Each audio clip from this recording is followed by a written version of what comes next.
Start your countdown to the most delicious Sunday of the year at Whole Foods Market. The Easter in Bloom event is on. Experience it in stores from March 29th through April 11th with irresistible deals and delights store-wide. Save on feast-worthy animal welfare certified meats like spiral cut ham and boneless ribeye. Then add a flash of green to the scene with savings on organic asparagus. Too busy to cook? Don't sleep on their crowd favorite catering. Find all of that plus Source for Good floral bouquets and more at your local Whole Foods Market.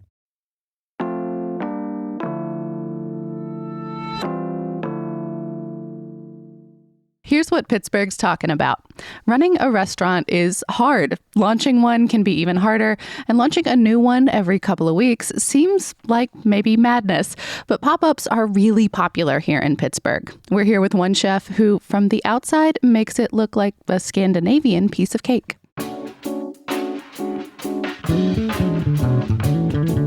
It's Thursday, March 30th. I'm Megan Harris, and this is CityCast Pittsburgh.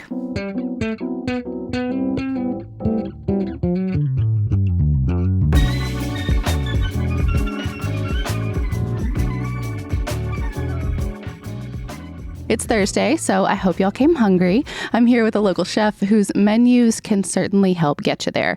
Nick Forsberg, welcome to CityCast Pittsburgh. Thanks, Megan. Thanks for having me. Of course. And congratulations on your James Beard Award nomination. That's kind of amazing. Are you totally overhearing that by now? I am, but I'm still pretty elated about it. It came as a big surprise, but also at a perfect time when we were applying for our loan from the URA for the restaurant. So I had to snag the application back real quick. I was like, can I just pencil something in there maybe? Well, and we're like minutes, hours away from hearing whether you are moving on from semifinalist to finalist. I don't want to jinx it, but do you have, any adoring fans to thank or anything? I didn't even know that was today. That is today. Oh, wow. Okay. Well, great. Now that's another level of anxiety that I'll enjoy. We're always here to help. So you run a pop-up called Fett Fisk or Greasy Fish. How would you describe the cuisine? Oh, I'm not getting any better at answering this question, but it's Nordic, Scandinavian inspired kind of by my heritage, but really it's more focused around sustainability and traceability of the ingredients. I run my own farm where we grow about 90% of the produce that we use, and everything else is either sourced from the region or, as far as seafood goes, I just make sure that it's sustainably harvested. Yeah. So that's sort of the backbone of the concept. But from there, it's just sort of loosely European, French inspired stuff with kind of a Nordic twist. What does Nordic mean for my plate? What would I see or get to experience, food wise, that would feel, I don't know, maybe different for some of Western Pennsylvania? Dill. Yeah, it's all down to the dill. Yeah, it's like I'll just throw some dill on here that makes it Nordic. One single herb. I think it's pretty simple food. Yeah, did you have to do much research? Were you kind of pulling from family memories? Is there a grandma's recipe somewhere in here? I mean, there definitely are a few of those. But again, I only made it over there every so often. But definitely have some standout food experiences, especially like my great grandma eating chanterelles fried in butter at her house in the country in Sweden was like, I was 8 years old and that just blew my mind. I had never eaten anything like that and wouldn't eat anything like that again for another 10 years maybe. Yeah. But a lot of it is like it's sort of like self-implanted or projected. Like it's sort of like in my imagination what I would want to see. So it's like one step away from the actual reality of most Swedish food, which is like meatballs and potatoes at a truck stop, it's like, or like kebab. Well, so this farm, it's in Lincoln, Leamington, I think I read. Which came first, the food or the farm? Well, initially when I started Fett Fisk, I was working at Tiny Seed Farm for Todd Wilson. I was kind of like the field manager for him. And they're all organic, right? They are, yeah. And when I moved to Pittsburgh 6 years ago, there weren't a lot of restaurants that I was excited about working in. I felt like there wasn't much. That's not to say, it's come a long way too, but I think I just transitionally, it wasn't seeming so attractive to me. And so I kind of like happenstance, I like worked at a restaurant that Todd worked at. He ran a farm, and then I started working for him and really fell in love with that as like another avenue to explore like food production. And so I think it's always been in the back of my mind. And when we first started Fetfisk, anyway, this is my long story. Go in. But like started Fetfisk, I was working there. And so like we started January 2019, so no veggies then. But as soon as stuff started popping out of the ground, I was like, it was all over the menu. So I was like, well, this makes perfect sense. I'm going to harvest this stuff the day before dinner. Like you can't match that freshness, you know? Yeah. What do you grow in your garden? Right now we have peas going in the ground, arugula, dill, radishes, cabbages, and then into tomatoes, peppers, eggplants. Watermelons is one of my favorite things to grow. Then we do, pumpkins, squash, more fall cabbage, things like that. Yeah.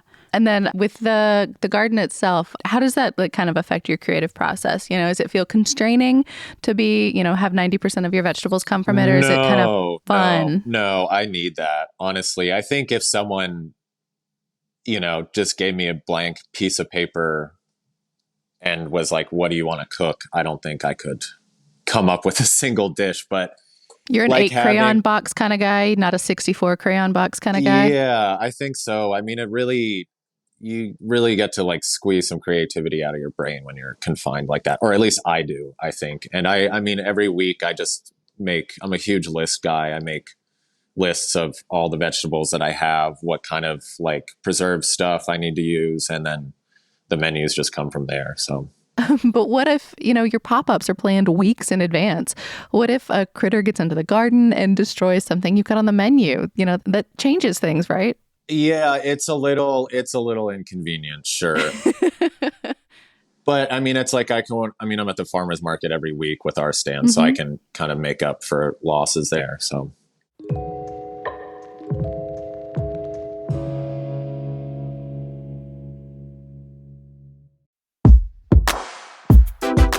I've never been great at sewing crafts, sorry Granny, but there's a resource here in Pittsburgh that makes all things sewing so much easier for beginners like me. Firecracker Fabrics is your friendly neighborhood sewing shop connected to Cut and Sew Studio in Morningside. Firecracker Fabrics specializes in mindfully sourced, small batch notions and natural fiber fabrics, even indie patterns and general tools, and you'll love their space. Firecracker Fabrics' mission is to foster a safe and inclusive environment for all shapes, genders, and ages, creating in the sewing world. You can shop their full inventory in-store or online at firecrackerfabrics.com. Or buy for your friends. They offer nationwide shipping and local pickup options. So stop in person, or check them out on Instagram for new products and easy-to-follow tutorials. That's at Firecracker Fabrics and firecrackerfabrics.com.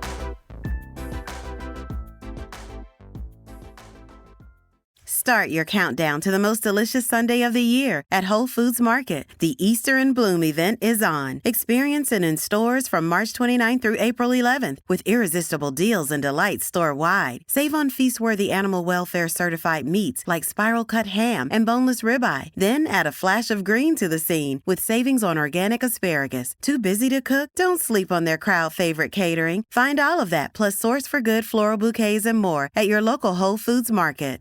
Did you know or have any kind of hunch that pop-ups would be this popular, and not just in Pittsburgh, but kind of everywhere all of a sudden?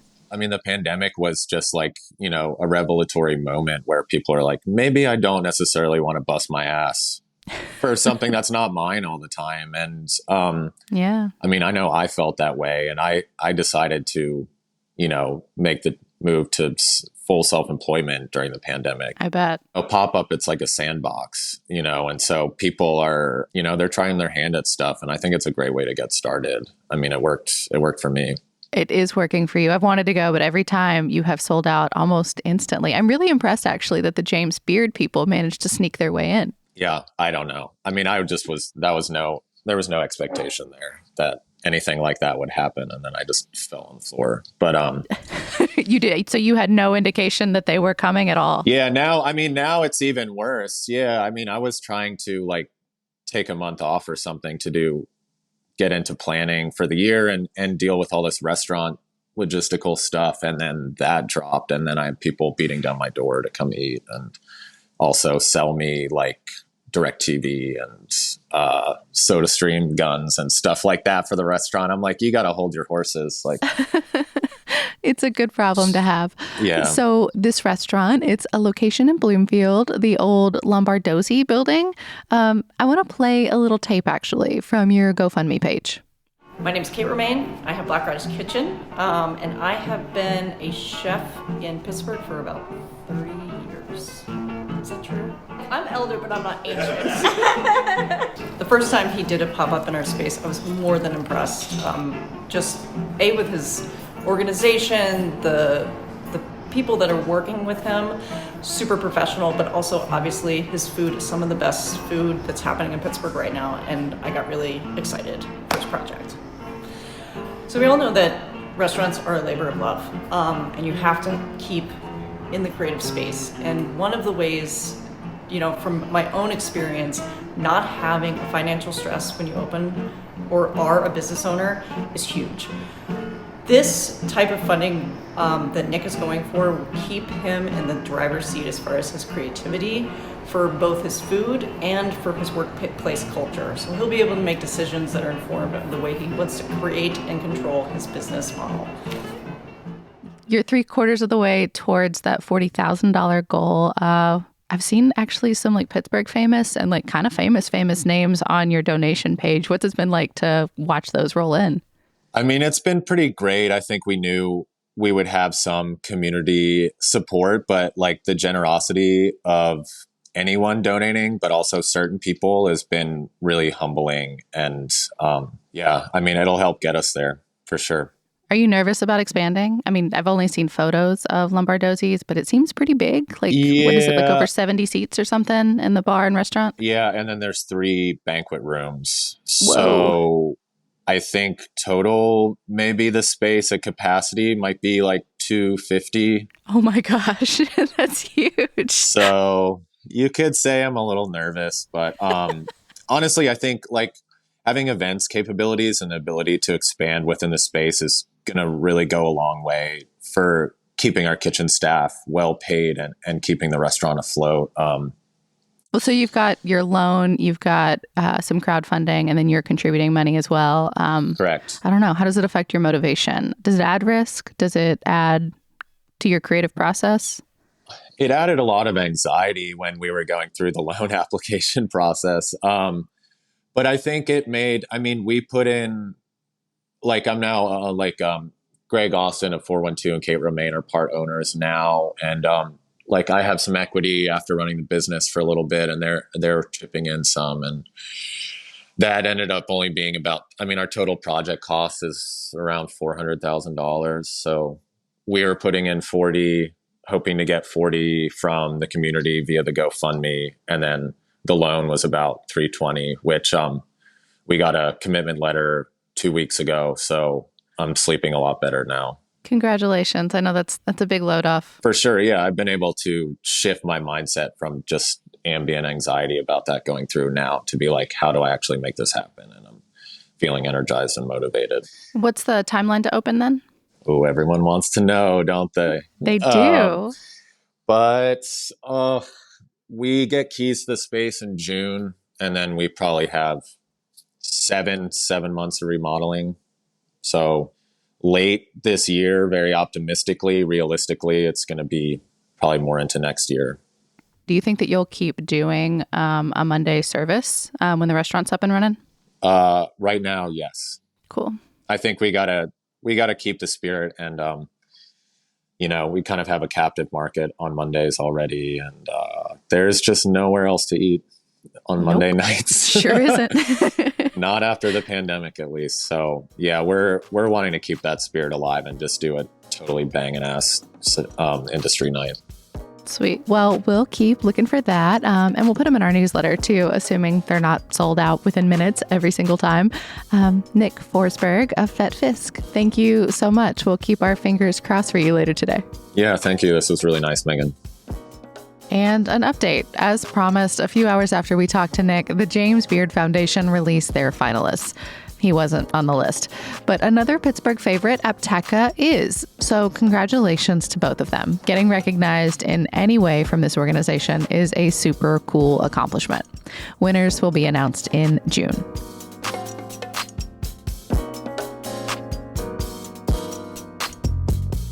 A little more news before you go, and we'll get the icky stuff out of the way first. Police across the Commonwealth responded to a ton of fake 911 calls yesterday, alleging school shootings all over the place. Our county dispatch center got 2 of them, one for Oakland Catholic and another for Central Catholic, both high schools in Oakland. But those hoax phone calls also hit other schools in other counties: Bucks, Beaver, Cambria, Northampton, Lehigh, Erie counties, maybe more, plus a bunch of other states. Our state police and the FBI say they're looking into it, and in our own small way, so will we. You can listen for more on that next week. And keeping with today's food theme, a Pittsburgh culinary institution is closing. The downtown McDonald's has chosen not to renew its lease. Their landlord told the Trib that it's because foot traffic is down, and they also sort of alluded to this sense that downtown is falling back on hard times. And speaking of that, while the Golden Arches won't be there to welcome us anymore, the Golden Triangle ambassadors will. The Pittsburgh Downtown Partnership is deploying an 11-person squad to make the neighborhood more welcoming for all of us, offering advice to anyone looking confused, and of course, keeping an eye out for crime. Usually, I'm trying to avoid eye contact with strangers, but hey, maybe this will change that.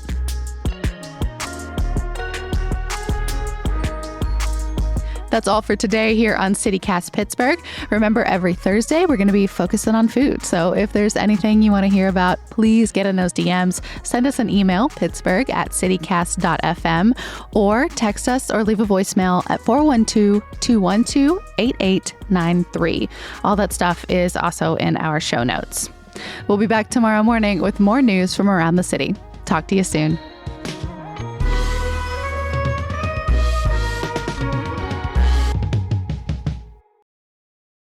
Yeah, I'm like stuck on the ride now, so the bar on the roller coaster has been securely fastened. Yeah.